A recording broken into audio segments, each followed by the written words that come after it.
Qual é o código que a gente vai desvendar? O Pai Nosso. Olha só, é um código. Sabia que isso é um código? Não é uma prece? É um código secreto? Vou falar assim para ver se causa interesse, né? Então, é um código secreto porque o que aconteceu aí? Quando Jesus fala Pai Nosso, que estás nos céus, já pensou se Jesus dissesse assim, Pai Nosso que está na casa espírita, Pai Nosso que está na sinagoga, Pai Nosso que está na mesquita, Pai Nosso que está na igreja católica, já pensaram? Ele teria colocado Deus dentro da casa religiosa. Mas o que ele fala?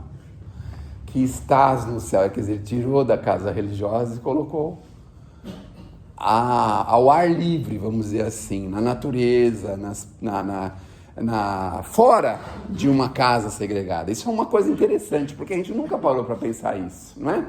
Então essa prece que Jesus ensinou, obviamente, ela mostra para a gente que Deus pode estar em qualquer parte junto conosco. Não importa a casa que a gente visite ou frequente, não importa. O que importa é que nós podemos fazer uma ligação com o Criador. Olha só, de qualquer lugar que nós estivermos. Então, qual é a sugestão? Que a gente comece a pensar em conversar com o Criador, mais a miúde, sem esperar momentos sacramentais. Porque antigamente, não muito antigamente, não é? Mais ou menos uns 500, 600 meses atrás, as pessoas tinham contato religioso quando morria alguém, não é? Quando tinha um casamento, não era assim? A missa de sétimo dia, obviamente, né? No casamento, não é? A igreja, sei lá, ia uma vez por semana, algumas pessoas ficavam contentes, né? Tinha até a roupa de ir na igreja, que eu tenho também, a roupa de ir na igreja, direitinho, aquela roupa arrumadinha e tal, que a gente faz na igreja, não é? E a gente imagina que nós estamos satisfeitos, estamos quites com a nossa espiritualidade. Só que hoje a gente tem entendido que não é bem assim, que a gente pode estar em convívio com o Criador mais de perto, mais próximo. E como é que nós fazemos isso? Através da prece. Então a gente pode conversar com Ele, uma conversa límpida, franca, sincera, sem aquele subterfúgio, sem aquela hipocrisia, sem nada disso. E o que é melhor de tudo isso, sabe o que é? Que a gente pode fazer isso sem que ninguém saiba. Então aqui, por exemplo, a gente pode estar conversando com Deus em coisas assim profundas, coisas até que nós não teríamos coragem de falar com ninguém. Sabe assim, mentalmente você pode falar com ele, escuta, Senhor, olha aí, olha que ponto que eu cheguei, olha o que eu fiz, vê se tem cabimento uma coisa dessa. Como que o Senhor pode me apoiar? Como é que eu posso sair dessa? Como é que eu posso resolver? Você pode conversar com ele. Ah, tem dificuldade com aquela pessoa que está te perseguindo, que está fazendo maledicência de você? Escuta, Senhor, está tirando do sério, estou tão aborrecido com isso, e agora? Como é que eu faço? Pode dar uma ajudinha para ela, dar uma luz para ela? A gente pode fazer isso mentalmente. E o que é melhor, nem precisa ser aqui dentro, e nem precisa ser agora. Pode ser em qualquer hora, em qualquer lugar, com qualquer pessoa. Então você está lá, por exemplo, vamos relaxar um pouco, está muito séria a nossa conversa, né? Vamos relaxar um pouco, certo? Então, por exemplo, você vai pegar o ônibus, e aí ele não para. Aí você fala assim, Senhor, abençoa esse motorista, que Deus ajude bastante ele, a família dele, a mãe dele, o cobrador também, que é parceiro dele, é comparsa dele. A gente pode, em qualquer lugar. Olha só, se a gente vai, por exemplo, num comércio, e aí chega lá, ninguém atende a gente, por exemplo, né? Pode acontecer isso, não pode, né? Então a gente pode falar assim, Senhor, abençoa essa loja comercial, que ela possa prosperar bastante, que ela possa ter muita paz, e que as pessoas possam ter muita saúde, mas o dono também, a mãe dele, o pai dele, os irmãos dele, a mulher dele, todo mundo. A gente não pode conversar com o Criador. Aquela pessoa que anda com o cachorro na sua porta.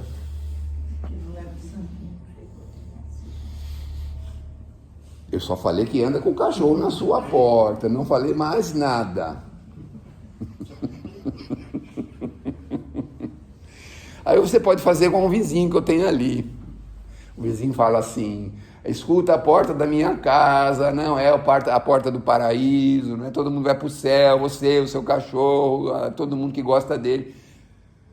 Sabe assim? Mas a gente pode fazer melhor. Então, se a gente fica muito incomodado de uns com os outros, veja como fica difícil. Então a gente pode conversar com o Criador aonde quer que nós estejamos, com qualquer pessoa que possa estar assim, muitas vezes, tirando um pouquinho da nossa tranquilidade, do nosso sossego, da nossa paz. Então a ideia básica é essa. Então esse é um código.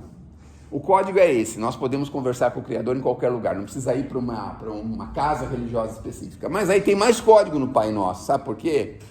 Porque todo mundo sabe que o número 7 é um número cabalístico, por assim dizer, e significa mais ou menos o infinito. E se a gente reparar bem, na prece do Pai Nosso tem 7 pedidos. Olha só. Vamos conferir os pedidos que ele faz?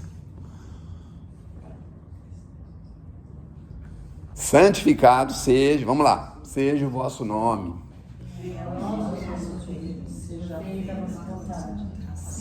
Assim na terra como no céu. Nos dai hoje.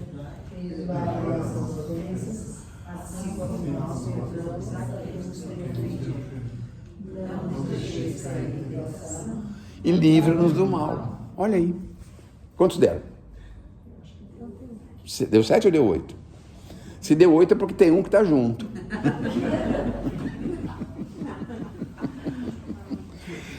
Mas a gente tem esses pedidos. Vocês já ouviram falar o que Jesus fala do perdão? Quantas vezes deverei perdoar ao meu irmão? 7 vezes? E aí ele fala do tal 70 vezes 7. Mas o 70 vezes 7, recentemente eu descobri que é o 7 elevado à potência de 70, que é o quê? 7 vezes 7 vezes 7 vezes 7 vezes 7 vezes 7 vezes 70 vezes, assim, ó. Foi uma senhora no Chico, vamos relaxar um pouco, né? Não sei por que eu estou tão sério assim, eu tenho medo de perder aqui o trabalho, por isso que eu estou falando aqui, estou gravando aqui para depois ficar direitinho, né? Aí chegou lá e falou, Chico, agora acabou, viu? Eu trouxe meu caderno aqui, eu já perdoei meu marido 490 vezes. Perdoou seu marido 490? Quero saber o que o Emmanuel tem a falar sobre isso, porque agora não preciso perdoar mais, acabou, encerrou esse assunto agora. Vocês já pensaram? Tem que ser muito disciplinada, muito organizada, tem que ter o caderninho à mão, tem que ter o lápis à mão, não é? Olha, tem que dar os parabéns para essa senhora, não? Meu Deus do céu, hein? Poxa vida, conseguiu marcar as 490 vezes que o marido, que ela teve que perdoar o marido, imagina só, não é? Engraçado que nessas histórias, nunca é o marido que perdoa a mulher, vocês já repararam? É um negócio meio esquisito, não é? Podia ser o contrário. Vou fazer o contrário da história agora. Foi o marido lá falar com o Chico e falou, Chico, é o seguinte, a minha mulher já errou contra mim 490, anotei tudo aqui no celular, gravei tudo em áudio. Hoje ela levantou e não fez o café e mandou todo mundo lamber sabão e tomar banho na soda. Agora, na hora do almoço, ela errou no sal da comida e todo mundo passou mal porque tinha muito sal e ela não quis nem saber, falou, quem quiser que coma na rua. E eu perdoei. E aí já pensaram assim, vai anotando todas as coisas. Alguém tem uma sugestão do que a mulher erra? Me fala aí, me ajuda aí, vai. Já falei 2, que fala mais uma aí. Alguém fala aí. Me ajudem aí, vocês estão com medo? Pô, a mulher de vocês estão aqui? A minha mulher foi passar a minha camisa, passou o ferro, queimou minha camisa, minha melhor camisa que eu mais gosto. E ainda falou assim, não gostou? Vai lá e compra outra. Perdoei ela. O que mais? Que mais que a mulher pode fazer que a gente tem que perdoar? O que mais? Não costurou? Não costurou, pregou o botão. Não, mas hoje se leva na costureira, né? Mas a mulher pode fazer, né? Eu conheço uma costureira muito famosa aqui em Ipiranga, viu? E ela paga comissão para quem eu mandar lá. Se alguém precisar, só falar comigo depois. Só falar comigo depois. O que mais que a mulher pode fazer que o homem tem que perdoar? Fala aí, gente. Me ajuda. Como é que é? Quebrar os litros de cachaça. Minha mulher Não sabia de quem era aquela caixa de cerveja, quebrou tudo e era do meu amigo que estava guardando para ele se livrar da mulher. Tive que perdoar ela, comprei outra caixa para o meu amigo para ele poder devolver. O que mais? Minha mulher conseguiu errado o que eu pedi para ela. Eu pedi para ela fazer lasanha no domingo e ela falou assim, vai comer na churrascaria ou vai comer na pizzaria que você quiser, mas aqui não vai ter lasanha, coisa nenhuma. Aí eu tive que perdoar ela. Já pensaram, hein? Bom, aí não precisa de muita disciplina, só ter o telefone e ir gravando, né? Arruma um lugar para ir gravando, né? Já pensaram? E aí o Chico foi dar a resposta para ela. Qual que foi a resposta dela, para ela? Falou, olha, tem um companheiro espiritual aqui chamado Emmanuel. O Emmanuel é muito mal criadinho, viu, gente? Vocês, quando forem ler alguma coisa dele, vocês vão ver como ele é mal criadinho com a gente, viu? E agora eu ouvi falar que ele reencarnou aqui na Terra. No ano 2000, mais ou menos, ele reencarnou no interior de São Paulo. E eu tô louco para encontrar com ele, que ele deve ter uns 25, 26 anos agora. Aí eu vou falar para ele, e agora? Agora você está aqui, né? Você lembra do que você chamou a gente? Sabe do que ele chamou a gente? Não. Não sabe? Está no livro Religião dos Espíritos, está lá. Sabe o que ele chamou? Chamou que a Terra se afigura como um planeta, um quartinho do fundo do universo. E na Terra só vem para o quartinho do fundo os delinquentes. Olha que bonitinho que ele falou. E agora ele reencarnou aqui. Olha só, que beleza, né?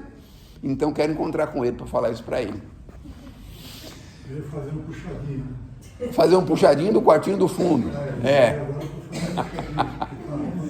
Ou vem para arrumar a casa, né? Eu ouvi falar que ele veio para arrumar a casa. Veio para arrumar a casa. Ele vai aparecer mais ou menos na parte de professor, alguma coisa assim, né? Na parte de escola, essas coisas. Mas ele vai sair dessa parte e vai trabalhar na política do Brasil. Vai trabalhar aí nesse ponto. Do próprio Chico. Do próprio Chico. Tem um livro do Chico. Quando o seu Luiz Armando vir aqui, vocês perguntam para ele, escuta, veio um moço aí e falou que o Chico falou que o Emmanuel vai reencarnar. Você pode dizer qual é o livro? Que ele lembra. O livro, a página, o capítulo, a edição, o número ele lembra tudo. Até o número do parágrafo ele lembra, entendeu? Não é? Sabe ou não sabe? Então, tá vendo? Vocês já sabem disso, né? Bom, então, eu estou conversando aqui com o Emmanuel, ele está falando o seguinte. Ele está falando que perdoar 490 vezes é cada ofensa. Olha como ele se saiu. Cada ofensa. Então é assim, não quis levar o lixo para fora. 490 vezes. Você vê que isso aí dá um ano e pouco só, não é muito, né?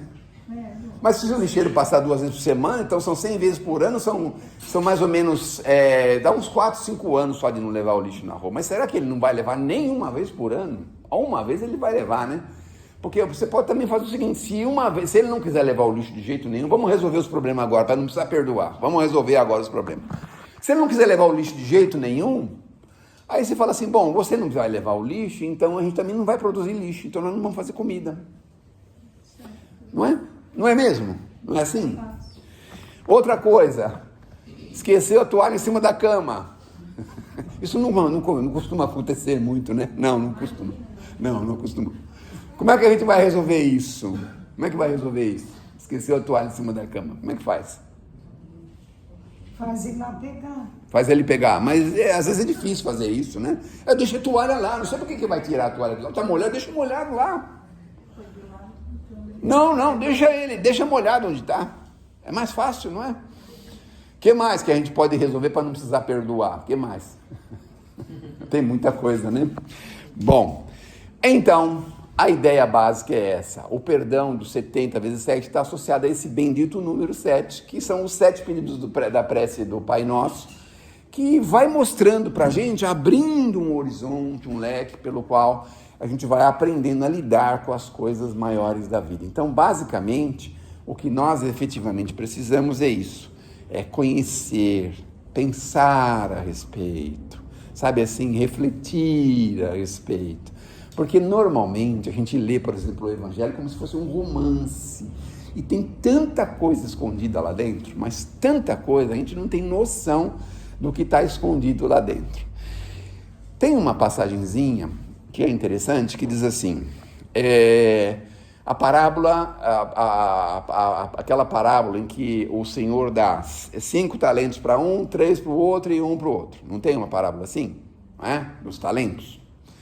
E aí o que tinha 5 fez mais 5, devolveu 10. O que tinha 3 fez mais 3, devolveu 6. O que tinha 1, que fez? Ele enterrou. E o que ele justificou?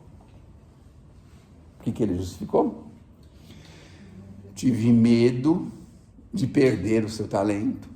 Tive medo de não conseguir multiplicar. Tive medo. E o que o Senhor explicou para ele? Explicou para ele o seguinte, que ele poderia muito bem ter colocado num banco, ter feito alguma coisa que pudesse multiplicar aquele talento. Então, o que o Senhor mostrou para ele? Que o medo nunca serve de justificativa para a gente. Então, por exemplo, tem gente que tem medo de subir escada rolante. Se tem que subir, tem que subir. Tem gente que tem medo de sair à noite na rua. Porque, sair à noite mais à toa? Não, por algum motivo edificante não pode sair porque tem medo. Tem medo de dirigir no trânsito pesado, mas aí deixa de fazer determinadas coisas que são importantes porque teve medo. Só que o medo, na maioria das vezes, não serve de justificativa. Tenho medo de ir no centro da cidade porque posso ser furtado, posso ser roubado. Não serve de justificativa. E não serviu entre o servo e o Senhor. Veja um código que tem aí, que interessante que é.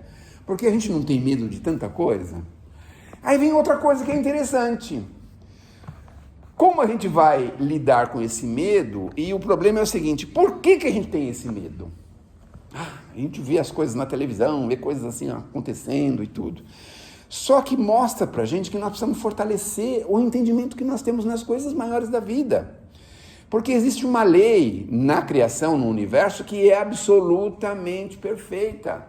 Ninguém recebe o que não precisa ou o que não merece.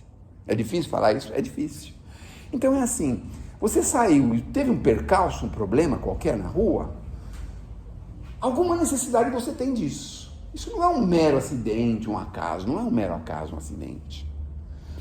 Você está vivendo um drama orgânico, não é um acidente, não é um mero acaso, existe uma razão para isso. Porque senão Deus ia selecionar algumas pessoas, né? Ia, classificar algumas pessoas, ia punir, ia fazer, ia acontecer. Não, tem leis que são perfeitas. Tem pessoas que passam 50, 60, 80 anos com uma vida leve, equilibrada, tranquila, não tem graves problemas de saúde, não tem grandes problemas, e desencarna tranquilo. Agora, tem algumas pessoas que já nas primeiras idades já começa uma guerra. Tem que guerrear com a família, depois tem que guerrear com a vida, com o trabalho, com o estudo, com a madureza, com a decrepitude, doenças, problemas, o tempo inteiro. Por que isso acontece? Quer dizer, é sorte, o azar? Será isso? Já ouviram a historinha de sorte e azar? Acho que eu já contei aqui alguma vez. Tem uma historinha de sorte e azar que o senhor, eles moravam num vilarejo, não é no Brasil, obviamente, né? E nesse vilarejo tinha um senhor lá que cuidava de cavalos. É um vilarejo, todo mundo sabia o que cada um fazia e tal. Numa bela noite, o melhor cavalo dele fugiu, sumiu pro meio do mato, foi embora, sumiu. Aí o povo veio conversar com ele, não, você perdeu seu cavalo, não? Que pena, mas que azar o seu, não, meu Deus do céu, coisa horrorosa, né? Justo o seu melhor cavalo foi fugir desse jeito, meu Deus do céu. Mas eu acho que aqueles cavalos muito fortes, muito puro sangue, aqueles cavalos muito assim, ele saiu correndo, e me parece que existe uma coisa que quando tem um cavalo que corre na frente, ele vai trazendo, todos os outros vão correndo atrás dele. Começou a correr atrás dele, um monte de cavalo. Aí esse cavalo mais forte resolveu voltar para casa. Aí veio atrás dele mais uns 20, 30 cavalos. Meu Deus do céu, que sorte a sua, você tinha perdido o cavalo, ele trouxe mais 20 ou 30 cavalos para você, meu Deus. Aí o filho dele, veja só, como é que é sorte. A senhora já teve cavalo também? Não? Não? Veja só, você é só de passar. Veja só que interessante. Aí o que acontece? Acontece que o filho vai querer domar um cavalo, tá lá montando no cavalo, o que acontece? Cai do cavalo, quebra a perna. Eu não queria ter ganhado 30 cavalos, meu filho quebrar a perna. Que azar o seu, hein? Meu Deus do céu. Meses depois eclode uma guerra. Todos os jovens do vilarejo foram chamados, menos o... Tinha quebrado a perna. Aí o povo lá fala, mas que sorte a sua que seu filho quebrou a perna. Meu Deus do céu. Olha só. Então, na doutrina espírita, a gente aprende que não existe sorte nem azar. Existem leis perfeitas, consequências, atos, ações, reações. Nós aprendemos isso. Então, nós precisamos estar bastante seguros, porque nós estamos na Terra para crescer e para evoluir, para nos livrarmos dos problemas que nós já tivemos, para que a gente possa seguir em frente com a cabeça erguida, olhando com novos ideais, com novos compromissos, com novas possibilidades, para que a gente saia daqui melhor do que quando a gente chegou. Apesar do André Luiz não ser muito confortador nessa história, né? Porque ele fala que 80% das pessoas que saem da Terra, mas precisava ser 80%. Esse André Luiz também é mal criadinho, não? 80% das pessoas que saem da Terra voltam para o mundo espiritual piores do que quando chegaram. Olha só. Vocês têm, por acaso, eu tenho isso praticamente todo dia, 5 minutos de bobeira. Sabe assim, você está dirigindo, daqui a pouco você sai que nem louco, passa farol, vira com tudo, passa em lombada. Alguém do seu lado fala assim, meu Deus do céu, mas por que você está correndo tanto? Aí você fala, eu não sei. Vocês já repararam? Você nem repara. Já repararam que acontece isso?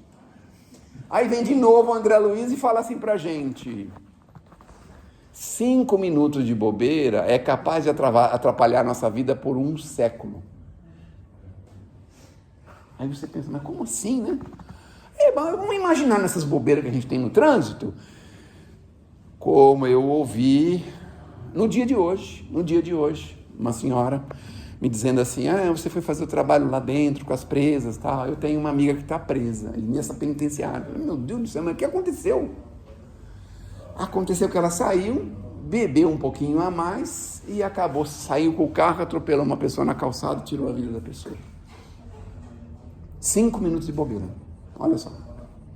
Então, a gente tira a vida de uma pessoa, interrompe a encarnação dela, interrompe o processo de crescimento dela, e aí nós temos que reajustar, reconfigurar tudo isso. É um trabalho enorme. Então, até a pessoa se conscientizar que ela tem que voltar, se libertar um pouquinho, às vezes, da raiva, às vezes daquele desejo de vingança, se libertar um pouquinho disso e voltar, e mais a vida que ela vai retomar por aquele período, aquela coisa toda, pode dar 1 século de problemas para a gente. Então, às vezes, uma ação que a gente faça pode atrasar a gente em 1 século. Eu falo isso com um pouco de pesar, porque, veja, aqui na Terra a gente é induzido muitas vezes a fazer coisas que depois você fala, meu Deus, mas por que eu fui fazer isso? A gente se arrepende. Então, eu falo com um pouco de pesar isso, porque todos nós estamos suscetíveis de ter problemas, todos nós. Justamente porque o Emmanuel disse pra gente que os espíritos que estão na Terra são espíritos difíceis, espíritos que já cometeram crimes em outras vidas. É por isso que nós estamos aqui. Então aqui serve como uma espécie de penitenciário, uma espécie de hospital, um planeta um planeta maravilhoso, mas algumas pessoas estão vivendo num processo de segregação, outras pessoas estão vivendo num processo de recuperação de saúde, e cada um está num determinado... Tem alguns que estão na escola, alguns estão na faculdade, cada um está numa condição diferente uns dos outros, não é mesmo? Então, que a gente possa fazer força e pedir, naqueles momentos que a gente pode falar por nós mesmos, sozinhos, sem que ninguém saiba, pedir para que a gente procure acertar mais e errar menos. Isso é o mais importante, não é? Então, a gente tem uma vida longa, a gente reclama quando um jovenzinho perde a vida, né? Mas nós que vamos ter uma vida longa, a gente já teve muita chance de fazer muita bobagem, né? Mas também a gente está tendo muita chance de restituir essas coisas, de corrigir essas coisas a tempo da nossa despedida da Terra, vamos dizer assim, não é? Então, façamos esse esforço E aí vem o convite final, prática do bem, porque assim, quando a gente vai, envereda para a prática do bem, o que acontece? A gente ajuda a gente mesmo e a gente cria condições para se regenerar para o futuro. Quando a gente fica neutro, paralisado, a gente não cresce, mas na prática do bem a gente é suscetível de crescer mesmo com as nossas imperfeições.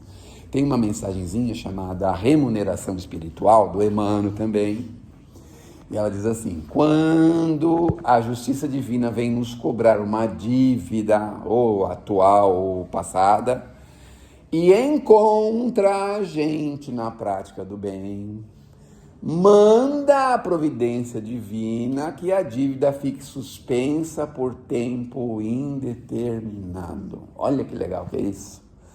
E aí a gente não pode ter a prática do bem, assim, 5 minutinhos por semana. É preciso ter um pouco mais, porque muitas vezes o que acontece?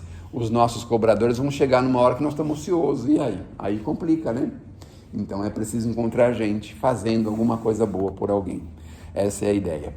Tem uma mensagenzinha muito legal no livro do Cornélio Pires não, eu vou lembrar aqui daqui a pouquinho de quem é. Agora, não é. Tinha um senhor que ele foi senhor de escravo e ele acabou judiando muito, atrapalhando muito a vida dos escravos e colocava o braço dos escravos na moenda de cana quando eles faziam alguma coisa que ele não gostava. E ele foi para o mundo espiritual, chegou lá, ele reconheceu esse problema e quis se corrigir, se regenerar. Aí ele veio para trabalhar mais ou menos com aquele mesmo grupo, numa empresa, numa fábrica, só que ali ele se desdobrou, ele ajudava os amigos, ajudava as pessoas, emprestava dinheiro do bolso para essas pessoas. Era aquela pessoa que todo mundo gostava, todo mundo amava muito ela. E aí o que aconteceu? Aconteceu que um belo dia, ele prendeu a máquina, o menor dedo, acho, na máquina, e perdeu o menor dedo na máquina. Todo mundo ficou chateado, revoltado, pensando, pessoa tão boa, meu Deus do céu, foi perder, justo ele foi perder o dedo, meu Deus do céu, a pessoa tão maravilhosa, né?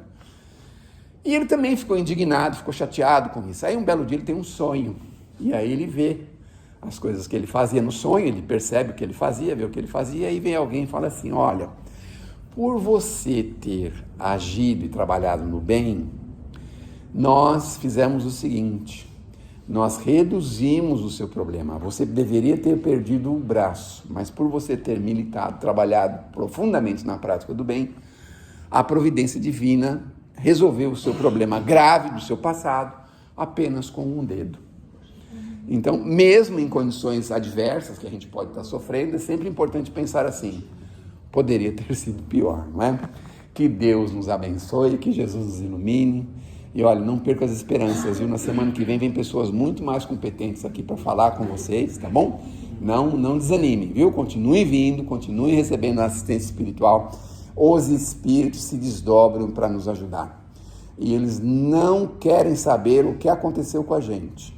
Eles simplesmente nos ajudam. No hospital, vem lá o médico e fala assim: escuta, por que você machucou a perna? Eu estava andando de motocicleta e caiu.